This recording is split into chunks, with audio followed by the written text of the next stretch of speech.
करने की टेक्निक में मास्टरी हासिल कर लेते हैं, तो आप ये समझ सकते हैं कि दूसरे लोग आपके बारे में क्या सोच रहे हैं। अगर थोड़ी प्रैक्टिस के साथ थोड़े स्किल्स डेवलप किए जाएँ, तो आप भी माइंड रीडिंग सीख सकते हैं। हार्वर्ड मेडिकल स्कूल के एक प्रोफेसर ने ह्यूमन साइकोलॉजी के बारे में रिसर्च की और रिसर्च करने के बाद उनको पता लगा कि ह्यूमन बीइंग्स के अलावा कुछ ऐसे एनिमल्स जिनका डीएनए ह्यूमन बीइंग्स से मैच करता है, उनके पास पहले ही कुछ ऐसे न्यूरॉन्स होते हैं जो दूसरों का दिमाग पढ़ सकते हैं। इसलिए हमारे अंदर पहले से ही नेचुरली ये टेंडेंसी होती है कि हम दूसरों के दिमाग में चलने वाले थॉट्स का पता लगा सकते हैं। कई बार ऐसा होता है कि कोई आपसे कहता कुछ और है, लेकिन उसके दिमाग में कुछ और चल रहा होता है। तो किस तरह से आप उसके दिमाग की सच्चाई का पता लगा सकते हैं? उसके लिए आपको कुछ पॉइंट्स को ध्यान में रखना पड़ेगा। नंबर 1, जब भी कोई आपसे कुछ कहता है, अपनी बात को आप तक पहुंचाने के लिए उसके बोले गए वर्ड्स केवल 7% तक ही उसका साथ देते हैं। बोलने वाले पर्सन का इस एरिया पे पूरा कंट्रोल होता है, इसीलिए किसी के वर्ड्स को सुन के आप ये अंदाजा नहीं लगा सकते कि वो आपसे सच बोल रहा है या नहीं।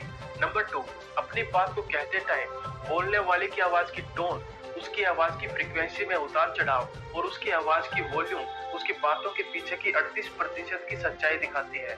इस एरिया पे बोलने वाले का बहुत ही कम कंट्रोल होता है, इसलिए अगर आप इस पॉइंट को ध्यान में रखें तो आप उसकी बातों के पीछे की सच्चाई को जान सकते हैं। नंबर 3, बोलने वाले के बातों के पीछे की 55% सच्चाई उसकी बॉडी ना चाहते हुए भी खुद ही जाहिर करती है, इसलिए उसकी बॉडी लैंग्वेज को देखकर आप ये समझ सकते हैं कि उसके दिमाग में क्या चल रहा है, क्योंकि बोलने वाले का इस एरिया पे ना के बराबर कंट्रोल होता है। तो अगर आप सामने वाले के बोले जाने वाली बातों पर ही सारा ध्यान देते हैं, जो कि उसके कम्युनिकेशन का सिर्फ 7% हिस्सा है और पूरी तरह से उसके कंट्रोल में है, तो आपके लिए सच्चाई को जानना बहुत मुश्किल हो जाएगा। लेकिन अगर आप पॉइंट नंबर 2 और 3 पर ध्यान देंगे, अगर आप उसकी बॉडी लैंग्वेज और उसकी आवाज की टोन पे ध्यान देंगे, जो कि उसके कम्युनिकेशन का 93% हिस्सा है, आपके लिए सच्चाई को जानना बहुत ही आसान हो जाता है, क्योंकि ये चीजें उसके कंट्रोल के बाहर होती हैं। इसकी वजह हमारा नेचुरल इंस्टिंक्ट यानी कि हमारा सहज ज्ञान होता है।